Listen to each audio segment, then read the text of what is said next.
This is the Six Man Show, an Orlando Magic podcast, with your hosts Luke Sylvia and Jonathan Osborne, covering all things Magic basketball. By fans, for fans. Go Magic.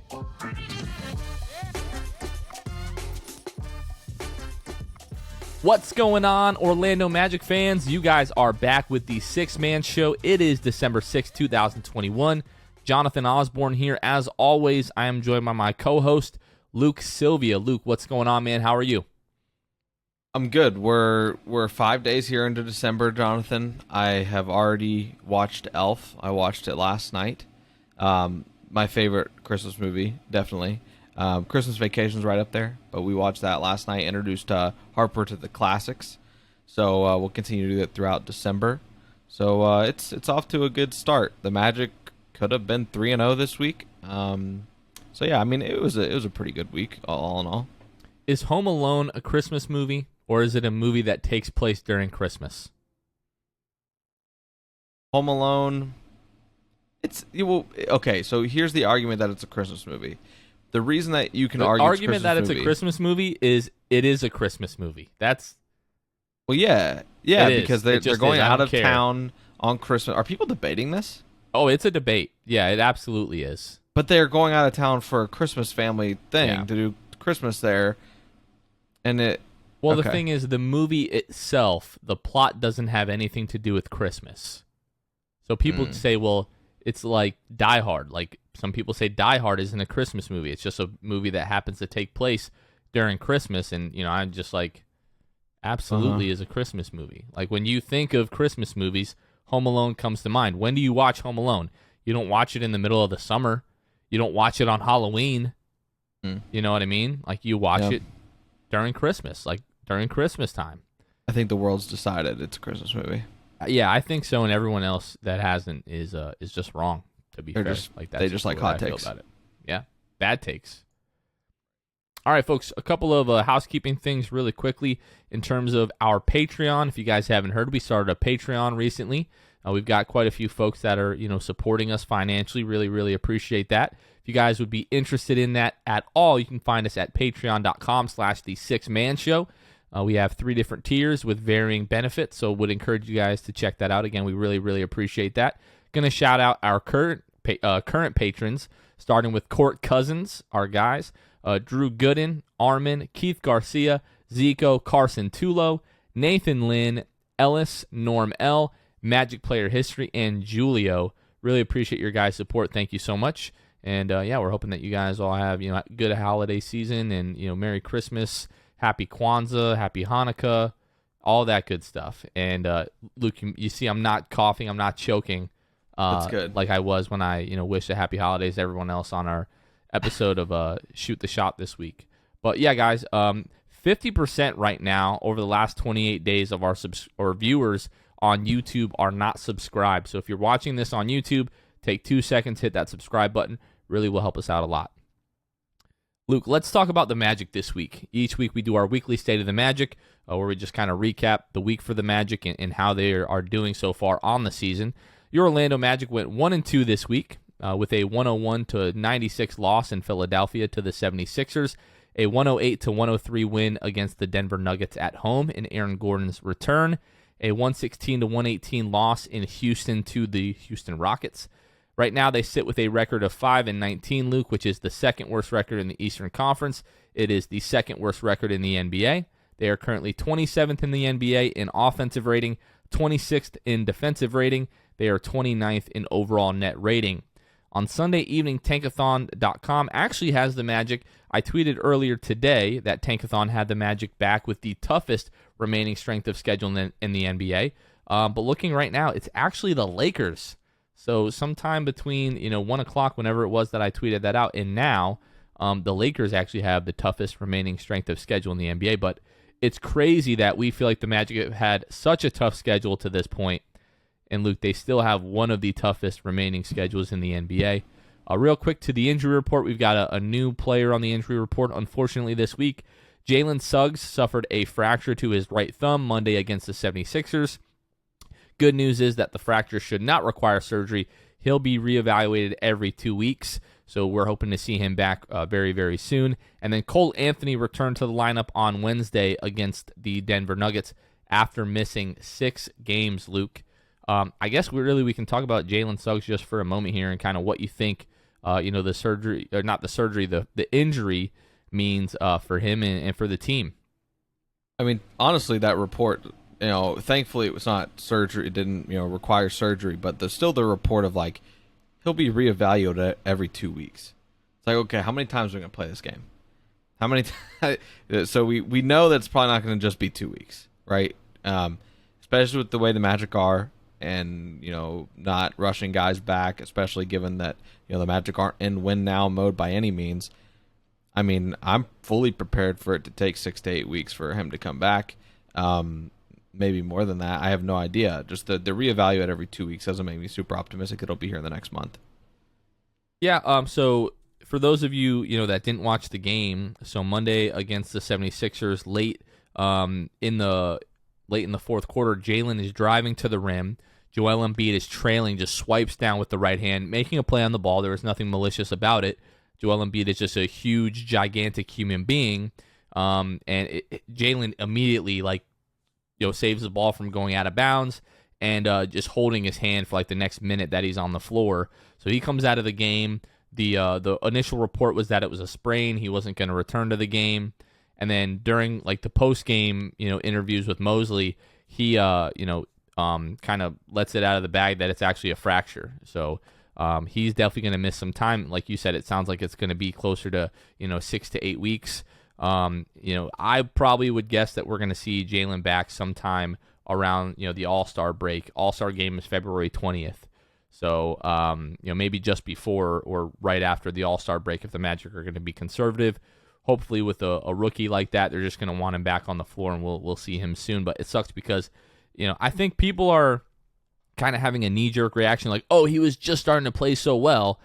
I mean, he was definitely starting to improve a little bit. I don't know that he was really turning the corner. It kind of felt like that, but I feel like people are just kind of like they feel bad that he got hurt, that he kind of was playing well. But this is going to give him some time to, kind of ride the bench a bit more, work with the coaches some more, watch some more film. Just hopefully he comes back, better than ever. We saw Cole last year miss, 22 games with the fractured rib. And then when he came back, it looked like the game had kind of slowed down for him. So really hoping the same for Jalen. All right, Luke, let's talk Game 1 Monday at the Philadelphia 76ers. So this was the 6th game. It would be the final game without Cole Anthony. 76ers still playing without Ben Simmons, who is yet to play for the 76ers this season. Let's fast forward to the third quarter, Luke. Magic did trail at 11 at the half. They took a 4-point lead with 3 minutes, 23 seconds to go in the third quarter. This is where I want to have the conversation about what Mosley was thinking in this game. Embiid hits a 3 to cut it to 1. Again, 3:23 left to go in the third quarter. Magic call a timeout, and they sub in Mo Bamba, R.J. Hampton, and Ignas Brizdeikis for Wendell Carter, Jalen Suggs, and Franz Wagner.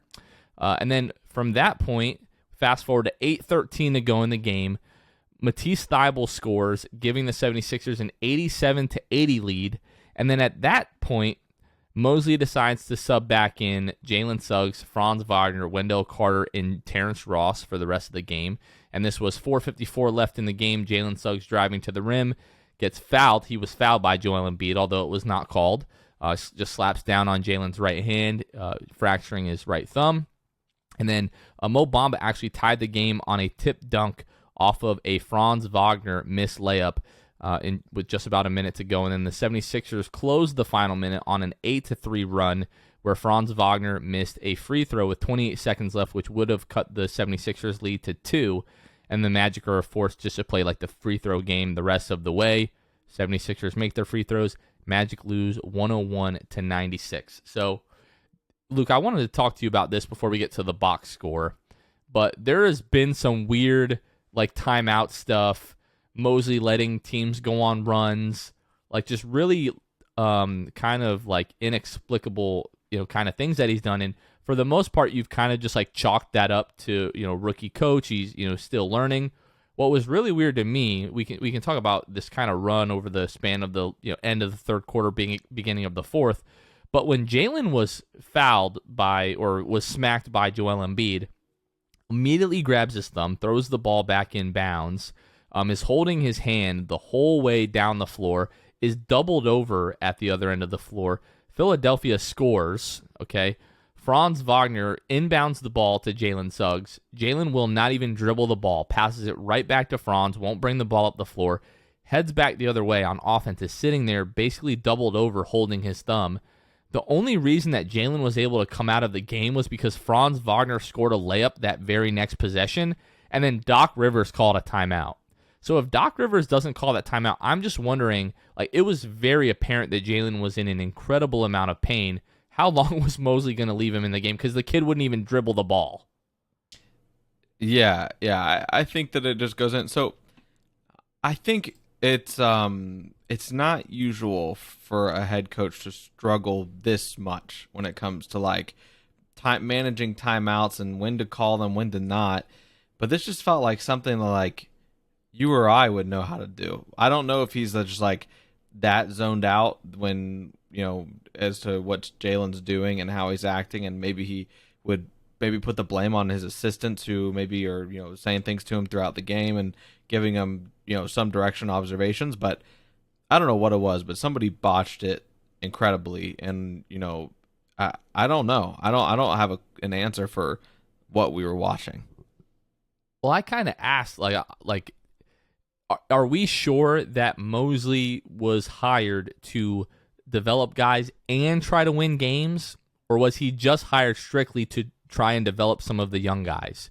Because if the goal is to develop guys while you're trying to win games, there is no excuse for what we saw at the end of that third quarter, beginning of the fourth quarter, where the Magic are up 4, you make some substitutions, and then you bring everybody back now that the team is down 7. It was like, okay, we're up. I've got to find a way to sabotage this game. Now that we're down by 7, now I can get the guys back in and make it look like we're trying to win the game. I don't want to accuse Mosley of that, but I asked you and Kevin after the game, I'm like, was that intentional, or is Mosley just still having this like much trouble trying to handle the rotations? And Kevin was just like, Kevin thought it was a horrible take. And then you watch the replay, you watch the game over, and you're like, I'm kind of with Jonathan on this. Like, it looks like what did you see watching that replay? The same thing you saw, man. Like, as far as the rotations go, it doesn't make sense. Now, the reason that I would say that I'm obviously still thinking that it's simply Mosley still learning, and I'm sure that's what you're really thinking, but for the sake of, just conspiracy, we all kind of like it. So I will say that it is a little bit alarming, but it's not alarming that he's not trying to win these games. It's alarming that he doesn't it doesn't seem like he has a good feel for like the rotation still, when to put guys in, who's good, who's not. And I think that like the whole timeout thing kind of ties into it too. It just shows me like he's a very young coach. His feel for the game doesn't seem to be the best right now. I'm hoping that improves. And like you said, was he hired just to develop, or is he hired to develop and win games? I think the immediate is to develop. It doesn't matter really who you've got as a coach, but at this point in time, because the Magic probably you put the best coach, you put Popovich coaching the Magic, maybe we have 3 or 4 more wins, maybe. So I think that he is strictly there to develop, and if he turns in, if he himself develops into a great coach, he'll see himself long-term coaching the Orlando Magic. We'll see. He has done good. Like, we can't not credit, certain things that he's done, right? I mean, the biggest thing that he really has shown and under his, tenure so far is Franz. Cole's continue to, rise. Him letting Cole have the keys. Franz Wagner running point. That type of thing. WCJ, Mo, those guys playing together, knowing they can coexist. He has done a lot of good things. I don't want people to hear this and think that I think he's a terrible coach, we should give up. I think he just still is learning. I think if he puts all that together, then the Magic are in really great hands. I think that I do love the things that he has added, because what he has added is a lot of chemistry. He has not only added the chemistry, he has kept it there. So I think that there's a lot to learn for him. And I think, unfortunately, it's just going to take a lot of losing, just like for the young guys on the team, to really improve. Yeah, I think I do feel like it's mostly that he was brought in to develop, and I think I'm kind of giving him the benefit of the doubt with some of these rotations, where I think his goal is just to get guys onto the floor, allow them to develop, whether or not the team, like regardless of result. Like if you put R.J. Hampton in there and you put Ignas Brazdeikis in there, and a 1-point lead turns into a 7-point deficit, like he's just going to ride that regardless, because the point is to develop these guys more so than it is to win games. I hope he's not trying to develop Ignas Brazdeikis, by the way. Well, my thing is, like, people, I had an issue with Brazdeikis being in the game, and I was like, I would rather have Mo Wagner in there. And they're like, oh, well, the 76ers didn't have enough size in the game to really allow you to get away with that. And I'm like, put Mo Wagner on Thibault. I'm not afraid of Thibault going off on Mo Wagner. Like, Thibault is not an offensive threat. Is he a defensive savant? Yes. But I'm not afraid of Thibault like killing us if you put Mo Wagner in the game. And at least I know Mo Wagner is going to, bump into some guys, create some contact, get underneath guys' skin, hit the occasional three. Like Brazdeikis just gives you nothing. Yeah, I mean he played 7 minutes and was a -8. Yeah, like if your plus minus is higher than the minutes you played in the negatives, it's not a great sign. Yeah, it is not a great sign. Him and RJ are fun. Well, one positive thing. Let's go to the box score, Luke. This was Gary Harris's best game in a Magic uniform so far. 16 points. He was still starting in place of Cole Anthony. 16 points, 6 of 11 from the floor, added 5 rebounds, 2 assists. Mo Bamba, 11 points, 17 rebounds, career high, 6 blocks in this game. And then Franz Wagner, 27 points, 11 of 24 from the floor, 6 rebounds, 5 assists, and a steal for Franz Wagner. For the 76ers, Seth Curry led all scorers, 24 points, 10 of 13 from the floor. There was a time where Seth Curry was in, the Orlando Magic organization playing for the Summer League team. He was right there. If we wanted to sign him, we could have. We didn't. Seth Curry, Joe Harris was on the team at one point. We waived him after the Channing Frye deal. Just think, the Magic really could use a guy like Seth Curry and or Joe Harris right about now. I was watching back the game. I was thinking, okay, at what point in the first half, there came a point in the first half where 4 minutes to go, Curry hits the 3 from the right wing with Franz's, I almost called him Hans, woof, with Franz's hand, okay, I was trying to combine those words, with his hand in his face, and put the Sixers up 16 points. And at that point, that was my first, this game's over. Seth is making everything. He hits it with Wagner's hand in his face, puts him up 16. There was no coming back from it. You have a terrible first quarter. You're down 19-4. You go 4 minutes and 30 seconds without a point until Gary Harris's corner 3 in the first quarter. I mean, there was multiple times in that first half where I was just like, it's over. That's a wrap. And somehow, the Magic have stay with them in the second quarter after getting outscored by what was it, 11 or 12 points in the first, and then beat them by 8 in the third. So I really did. There was a lot to like from that game, considering Cole Anthony wasn't there. And so far this year, if Cole doesn't play, the game just doesn't go well remotely. So it was encouraging to kind of see that Franz and kind of the point role had 5 assists and 2 turnovers. I think that he did really well. Well, let's talk about a game where Cole Anthony did play, Luke. So back home Wednesday versus the Denver Nuggets, Cole Anthony returns after missing 6 games with a sprained ankle. This was Jalen Suggs' first missed game of the season. Again, we expect him to be out quite some time with the thumb fracture in the right hand. This was Aaron Gordon's return to Amway, first time playing in Orlando since requesting and being traded to the Denver Nuggets back in March. Due to a poor shooting first quarter, the Magic found themselves down 63-47 at the half. However, Magic outscored the Nuggets 32-20 in the third quarter, found themselves just down 4 going into the fourth. And then Cole Anthony, Monte Morris, to me, that was really the story of the fourth quarter, especially like the last 7 minutes. Those guys are just going back and forth with the elbow jumpers. Really, the team's kind of going back and forth. Denver going up a little bit, Magic coming back. Denver going up a little bit, the Magic coming back. And then Franz Wagner hits a step-back three with 1:45 left in the game to give the Magic their first lead of the game, 106-103. One of the ensuing possessions, Wendell Carter, who in 3 games this week put the clamps at times on Joel Embiid, Nikola Jokic, just looking great, forces the travel on Jokic. And then the Magic are able to pull out the 103-108 win. 2 free throws for Cole Anthony there at the end. Luke, I wanted to bring up this stat from the Orlando Magic from actually Dan Savage, now that I'm trying to pull this up here.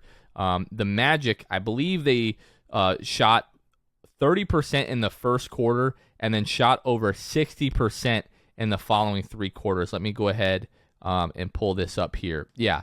So since 1996-97, the Magic's game on Wednesday versus the Nuggets is the only time Orlando has shot less than 30% from the floor in the first and 60+ in quarters 2 through 4. The last team to do this prior to the Magic on Wednesday were the Utah Jazz against the Pistons, January of 2017. Magic shot 27% in the first quarter, 66 in the second, 65 in the third, and 61 in the fourth quarter against the Nuggets. Just lit them up. And if you had watched that first quarter, Luke, you definitely would not have seen that coming. But what did you think from this game, and what did you think about Aaron Gordon's return to Amway?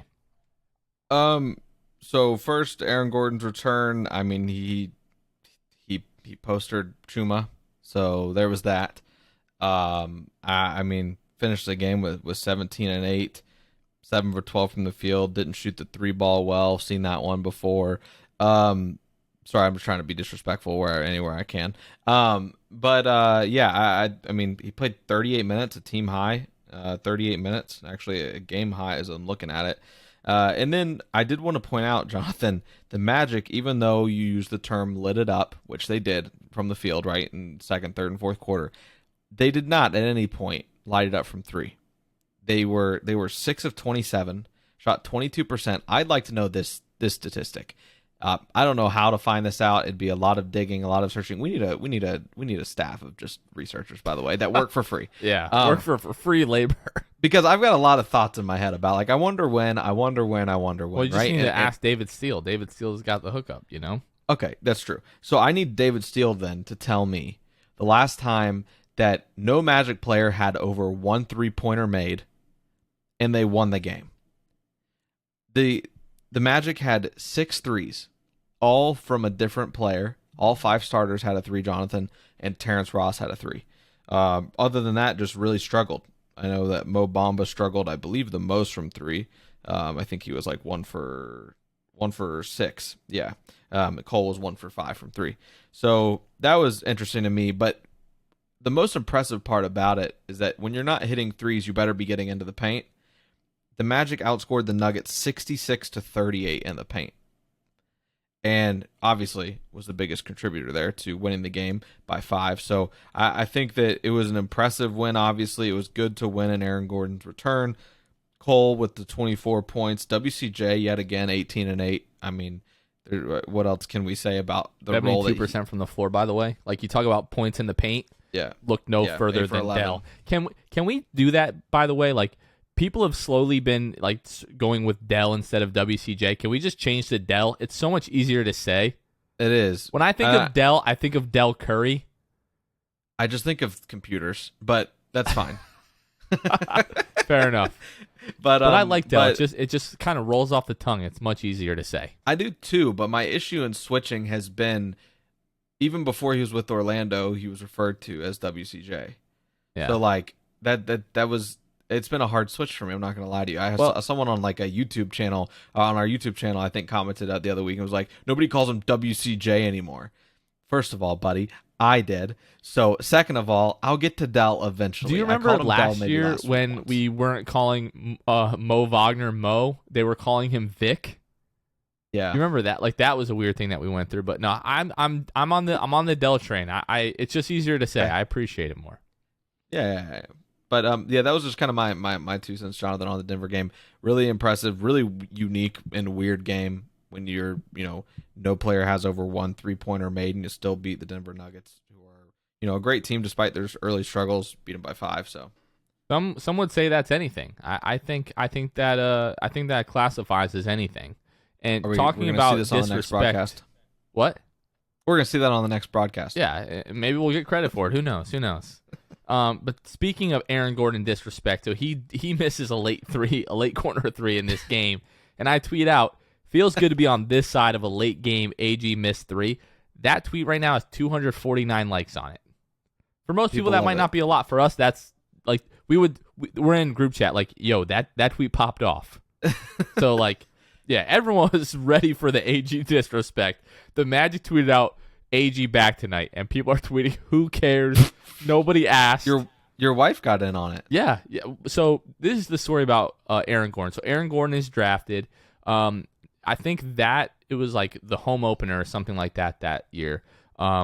She found out that Aaron Gordon and her share the same birthday. So my wife is a year older, but September 16th, my wife and Aaron Gordon both born. So she was a big Aaron Gordon fan. That day, posts a picture in her Aaron Gordon jersey, and he liked my wife's Instagram photo. I'm not going to get into Aaron Gordon liking my wife's Instagram photo. I don't want to get into people commenting on the photo I posted my wife and I on our Instagram, and people are like, yo, damn, and like stuff like that. Like, that's the mother of my child. Please watch your mouth. Please be respectful. This has turned into something that I wasn't really planning on, but she was a big Aaron Gordon fan.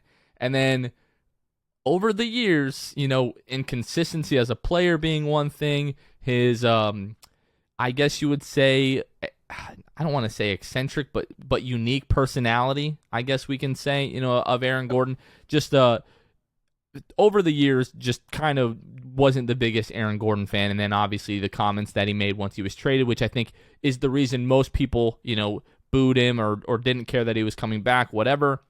Which, yeah, was a dumb thing that he said. If you don't remember, basically he's traded.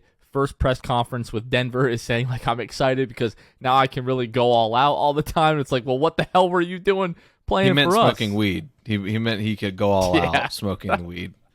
Yeah. As we discussed as well, the altitude is high. Yeah. Oh, damn, that boys was up so damn high.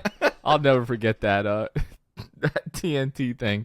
But yeah, and then he says, the trade deadline was so stressful. I was just waiting for my phone to ring. I didn't care who it was. I was thinking I was getting traded. But the thing is, I think this is the thing about Aaron Gordon is he is kind of a awkward guy. So I think what he meant to say was he didn't care who was calling his phone. He thought it was his agent calling with a trade. Not that he didn't care where he was traded. I don't think, and we can dispute that if we want, but I don't think that's what he was saying. And then the first game after, he plays in Denver, they get the win. He's interviewed after the game and he says, I'm really thankful for my time in Orlando. That's my home, blah, blah, blah, blah, blah. So like, whatever. I choose to remember, if you're watching on YouTube, I choose to remember this, like the dunk contest, as ridiculous as that is to say about a player. When he was here, for most of his time here, he always played hard, cared a heck of a lot about winning. After almost every loss, looked like he was about to cry in the locker room. So that's what I choose to remember about Aaron Gordon. Luke, do you feel, if you don't care to talk about this, we can move on, but if you have an opinion, feel free. I mean, I have an opinion, but let's hear it. Give me 30 seconds or less. Well, okay. I don't care about him. I think he's a very mediocre player. I think that he fits a role well in Denver if MPJ and Jamal Murray are healthy. I think the role that he's got now, and probably feeling like he has to do too much, he's severe. It's the Evan Fournier syndrome. He is severely miscast, and that is so disrespectful to Evan Fournier. That is so disrespectful to Evan Fournier. He's miscast, and I think that Aaron Gordon's just not understatement of the year. Not a great player. So that's it. Oh man! And by no means, somebody like tried to throw some shade at us and say like, "Oh, Aaron Gordon deserved a standing ovation." Like, get the hell out of here! I'm not comparing Aaron Gordon to Nikola Vucevic. Not even close in terms of the reception they should have got from fans. But Luke, let's take a quick break to hear from our friends at Manscaped about the holidays, and when we come back, we'll talk about the Magic playing the Rockets. Guys, it's holiday season and you don't know what to get as a gift or stocking stuffer? Well, today's sponsor, Manscaped, has the tools to guarantee you win this year's stocking stuffer or white elephant competition. Manscaped is the leader in men's below-the-waist grooming, and they have served more than 4 million men worldwide. If my math is correct, that's almost 8 million balls. Get 20% off plus free shipping at manscaped.com with the code SIXTH. That's SIXTH at manscaped.com. Ho, ho, ho, fellas. Naughty or nice, 'tis the season to perform. Here are our picks for Manscaped Surefire Win Stocking Stuffers. Number 1, the Manscaped 2-in-1 Shampoo plus Conditioner. Just launched. Kill 2 birds with 1 stone. Number 2, the Manscaped Cologne Infused Body Wash. Number 3, Shears 2.0 Luxury 4-Piece Nail Kit. Number 4, Crop Mops Ball Wipes for your stanky balls. Number 5, Manscaped Signature Cologne. These formulations are all vegan, cruelty-free, dye-free, sulfate-free, and paraben-free, so you know their products are legit. Make sure you hurry to their site to ensure these wild gifts show up before the holiday season. Whether this is for your partner, dad, brother, friend, get them something that they will actually use, and it's almost sure to get a laugh. So get 20% off plus free shipping at manscaped.com with the code SIXTH. That's SIXTH at manscaped.com. Be the ballsiest gift giver this year with Manscaped. All right, Luke, game 3 of this week, Magic in H-Town to take on the Houston Rockets. This was the game that you and I both had kind of penciled in as a win for the Magic this week. We thought they would go 1-2. They did. They did not win the game that we thought. Magic really just come out pretty poor energy in the first quarter. Didn't shoot the ball well after a poor first quarter. Magic very strong offensive second quarter, scoring 32 points on 62% shooting to take a 2-point halftime lead. The Magic, however, and mostly the starters, we're always complaining about the bench unit, but in this game it was actually the starters for the most part, gave up a 9-point third quarter lead. They head into the fourth quarter down 1. And then the Magic were actually down 101 to 114 with 3:55 to go in this game. The Magic go on a 13-0 run, tie the game on a Cole Anthony step-back jumper with 31 seconds left. Eric Gordon comes down the other end. He scores. Then Mo gets a dunk on our end with 16 seconds left, tie game. And then Eric Gordon gives the Rockets a 2-point lead with 1.6 seconds left. Cole Anthony, first of all, we can talk about the pass from Franz Wagner. Just absolutely ridiculous. Put it exactly where it needed to be to get Cole a really good look. And then Cole just barely misses the game winner, and the Magic lose 116 to 118. Luke, I know you want to talk about Franz. I know you wanted to talk about Cole and some of his game winner attempts so far. So I'll let you take it from here. Well, I think that the thing that has impressed me the most about Franz as of late is his passing ability. I mean, in that game against Houston, he showed it at the very end, right, that you just mentioned. Put the ball right where he needed it to go, in the only open space that Cole really could catch the ball after kind of getting away from his defender. Wagner finishes the game with 5 assists, 2 turnovers, and he's been incredible in terms of facilitating for someone his size. He had the exact same thing against Philly. He had the 5 assists, 2 turnovers against Philly. I'll take that any day of the week from a guy like Franz Wagner for sure. I mean, he's been incredible. Oh, and by the way, against Denver, 5 assists, 3 turnovers. So he averaged 5 assists this past week, which is great. And especially even when Cole came back, he was still able to facilitate. And then Cole, I mean, what else can you say? 10 for 20 from the field. Led the team with 36 minutes. I think the game before that against Denver, he played like 38 or something like that. 26 points. I mean, it's ridiculous, man. It is really ridiculous how good Cole and Franz have been. And in that game, T. Ross against Houston showed out. I mean, 6 for 12 from the field, 18 points. We'll take that from him any day that we can get it this year. But then, the Rockets, I mean, Eric Gordon, who got 24 points a night, averages like 13 a game right now. So not to mention that, you lose the turnover battle in a game that is that close.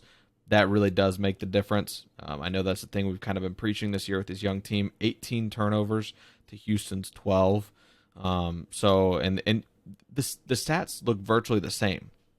The Magic shoot 48.8 from the field. Houston 47 from 3. Magic 35. Houston 36. Free throws. Magic shoot 90% and get to the line 21 times, which is impressive. And Houston shoots 86%. I mean, we out-rebounded Houston by 9. By all accounts, it really does seem like the Magic should have won this game. The point differential throughout the week, Jonathan, -2 for the Magic. The Magic lose to Philly by 5. They beat Denver by 5. They lose to the Rockets by 2. So, and that's a week where you could realistically say the Magic could have gone 3-0. I would have loved to at least go 2-1, but especially against the Rockets, man, that game was there. That really sucks. You've got to win those games against the teams that are equally as bad as you are. Yeah, I think that's really the biggest issue that I have with this game. The Magic, losing, to the Rockets. I mean, the fact that in the final minutes you have to go on a 13-0 run to even make this a game is just like unacceptable. Magic are up 9 points in the third quarter, and you give up that lead. Mostly the starters in the game at that point. That really just can't happen. Like, they just have such a bad shooting first quarter. Again, shoot 62% in the second, and then you're only up 2 at halftime. They just came out flat, not with a lot of energy. A couple weeks back, Cole talked about after a game that they lost. He talked about how they have to respect every opponent that they play. And I don't care that you're going up against the Houston Rockets, who, by the way, came into this game on a 4-game winning streak. Now it's a 5-game winning streak. They've been one of the worst teams in the NBA so far. But that's how I felt about this game. Like, it's the first game of a road trip. You want to get off to a good start, and just kind of coming out flat against the Houston Rockets. And then you have to have this, again, like Herculean effort. We saw the same thing earlier in the year against the Toronto Raptors. Last couple minutes of the game, they go crazy, still end up losing that game on they miss a shot at the end. I believe it was Jalen Suggs, this time Cole Anthony, who, if you want anybody to take that shot at the end, it's Cole Anthony. But this should not have been a close game for the Magic. Like, I feel very confident in saying that the Magic are a better team than the Houston Rockets right now. Houston Rockets are playing really, really well. Now they're 6-16 on the year. They have a better record than the Magic, but they're on a 5-game winning streak right now. So 6-game winning streak now. Excuse me. So yeah, they beat the Pelicans tonight. Pelicans tonight. There you go. As we're recording this. So, but yeah, the Magic, they don't have the right to go into any game with that kind of attitude, like, oh, this isn't a good team, or whatever the case may be. Houston Rockets, in terms of defensive rating, Houston is 18th in the league. Offensive rating, they are 28th in the league. So this is not a team that you should have let light you up for 118 by any means whatsoever. 330-plus point quarters. Yeah, it's just it's really unacceptable. Again, first game of a road trip. If this team is looking to turn things around, they're going to have to beat teams like the Houston Rockets, Pistons, OKC, the Pelicans. Like, those bottom, 4 or 5 teams there, those are the wins that you're hoping to pick up along the way here. Like, most people have the Magic winning between, 20 to 25 games. Right now, like, we're on pace for, like, probably less than 20 right now, if my math is correct. But, yeah, I mean, if you just look at the box score for the Orlando Magic outside of the turnovers, the Magic should not have lost this game. Like, you shoot 48% from the floor. That is not a game that the Magic should lose. Like, the Magic need to be winning those games all day. Like, just really, really disappointing loss out of the Magic. Like, this was the game, again, that you and I both had circled, that this was going to be the game that they win this week. You're up at halftime. You're up in the third quarter, and then you just crap the bed for, the next 12, 13 minutes, whatever it was, to find yourself down 13 points with 4 minutes to go. I'm glad they went on the 13-0 run because this would have been a blowout if they hadn't. But my rule is always, if you want to have a shot at winning the game, it needs to be a 10-point game or less at the 5-minute mark. Like just watching games over the years, usually the games that are beyond that, 10 points in the last 5 minutes, you almost never see those teams come back. If it's like a psychological thing. Once you get the lead to single digits, you can make that up really, really quickly. And the Magic have shown, they go on a 13-0 run over the course of 3.5 minutes. And if Cole hits that shot, we're having probably a different conversation. But I was just frustrated the Magic even put themselves in this kind of position. People are going to think it's ridiculous that I feel this way because the Magic are not a good team. But if you want the Magic to be a good team eventually, these are the kind of games that you have to win, and these are the type of winning habits you need to have. When you have an opportunity to beat a team that you should beat on the road, you're up 9 in the second half, you need to put your foot down on their neck, keep your foot to the pedal, and you need to win the game. And the Magic just were not able to do that. And in a moment here, Luke, we're going to talk about the schedule next week. And we're looking at a very good chance because of a few different factors that we'll break down. But we're looking at a really good chance of this being an 0-5 road trip. Yeah. I mean, if you want to just go ahead and get into the week ahead, Jonathan, we can. I mean, looks like, we've got Warriors, Kings, Clippers, and then, that Clippers game, nice, 2:30 p.m. And then you turn around, you play the Lakers at 9:30 Eastern the very next day. It is West Coast, so everybody... It's 3:30 p.m. Luke's looking at Central Time. It is 3:30 p.m. True. Eastern. Yeah, so I'm sure that you guys will get a, late night snacks with Jonathan segment on Twitter or Instagram. I enjoyed that some last year. You did it a couple times, I believe. But, what we eat. Yeah, what we eat, exactly. And there's going to be a lot of those. And I think you might be eating your feelings away this week, Jonathan, late at night. I mean, the Warriors, and then you've got two LA teams that are both at 500 right now. Still trying to find their footing, stay healthy, those sort of things. So I think, Jonathan, you have to beat the Kings this week to manage to not, go winless. Well, right now, if you look at the Sacramento Kings, like they just fired, Luke Walton, and now Alvin Gentry is the interim head coach, but they're still sitting at 10-14 on the year. So they haven't just been completely abysmal. They haven't been as good as they had hoped. They've won a couple extra games lately since Gentry has taken over. But Sacramento, we're not talking about them in the same discussion as like the Houston Rockets and the Oklahoma City Thunder. But the next game, coming up, Monday here, Golden State. So obviously that game starts at 10 o'clock for us. So Golden State, after they just had two battles with the Phoenix Suns. Last night, Saturday, they lost at home to San Antonio. So, like, in the Steve Kerr era, especially when, for the most part they're healthy, the Rockets don't really lose, consecutive games a ton. So, I'm sure they're going to be motivated. They're going to come out. The Warriors.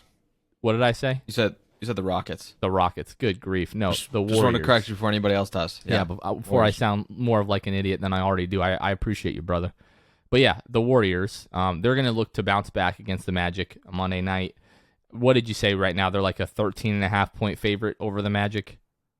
Yes. Yeah, the Warriors are favored by 13.5. Yeah, so we can pretty confidently chalk that up, probably going to be a loss. And then so this is the issue when it comes to the Sacramento Kings. So if you look at their last week of games, so Tuesday the 30th, they're at home versus the Lakers. Then their second night of a back-to-back, they're at the Clippers, okay? And then they had Thursday and Friday off, played the Lakers at home. That was Saturday, okay? They don't play again until Wednesday, the 8th, against the Magic. So they have 3 whole days off to practice, prepare for the Orlando Magic before they play them on Wednesday. Anytime that you are playing a team at home and you have 3 days rest, the Magic are going to play in Golden State Monday, and they'll fly to Sacramento. They'll have the day off Tuesday there, and then they'll play Wednesday. So we have 1 day of rest. So you just, mathematically speaking, the Kings are going to be more prepared and physically prepared and rested to play that game. Okay, then Saturday. Okay, now you're in LA. You've had Thursday and Friday off. However, the Clippers, they play Wednesday, and they've got Thursday and Friday off, sitting at home, before they play the Orlando Magic. It's weird to have two teams sitting in the same city for consecutive days, and then they're not going to play like Friday, but they're going to have both teams play on Saturday. Very strange scheduling there. There's no reason that these teams couldn't play on Friday, other than just to give the Clippers another day of rest against the freaking Orlando Magic. And then when we look at the Lakers, so the Lakers play Friday at Oklahoma City, and then they'll be home Saturday, and then we play them Sunday. So it'll be the second day of a back-to-back for us. You'll get a little bit more rest than you normally would on a back-to-back because we play 3:30, on Saturday, which is 12:30 local time. Seems like a really weird time to play a basketball game, but whatever. It'll be nice to have an afternoon game for the Magic. But yeah, in terms of rest, every team that we play this week has a rest advantage. So, Luke, I'm going to go 0-4 on the week. That's how I feel, unfortunately. Yeah, I think I'm not going to get cute. I'm not going to say 1-3 to give the Magic the benefit of the doubt. They're going to sneak up on somebody. Very well could. Don't hear me incorrectly, but I think that, like you said, and kind of as we have fleshed out, the Magic are not going to be having more rest than the opposing team at any point this week. So I think that it is pretty safe to say 0-4. And they're on the road. Like it's the hardest road trip of the year. It's the West Coast road trip. So I mean the odds are really stacked against you from jump. But yeah, so the Magic are basically going to have a 6-game losing streak, 1 win, and then right now they're set up to have a 5-game losing streak before they return home to take on the Atlanta Hawks. I think that's like the following Tuesday. So yeah, we've been talking about this for months, but this is like the gauntlet part of the schedule. Like if the Magic can get through the next month, and everybody's still intact, that's when the team can really, start to turn things around and start to accumulate some wins in the new year, especially if you get Markelle Fultz back anytime soon, which we're hoping for. It sounds like sometime in January we'll get Jonathan Isaac back, and then hopefully, sometime in February, hopefully before the All-Star break, we get Jalen Suggs back. Get everybody back before the All-Star break, Luke. Have that, 9 days off or whatever a lot of these guys will get off. I know like Franz and Cole especially will be playing in like the rookie sophomore, USA. Cole will be in the All-Star game, but other than that, there's honestly there's a chance for that. Before we wrap up, let's talk about that because I've been thinking about that.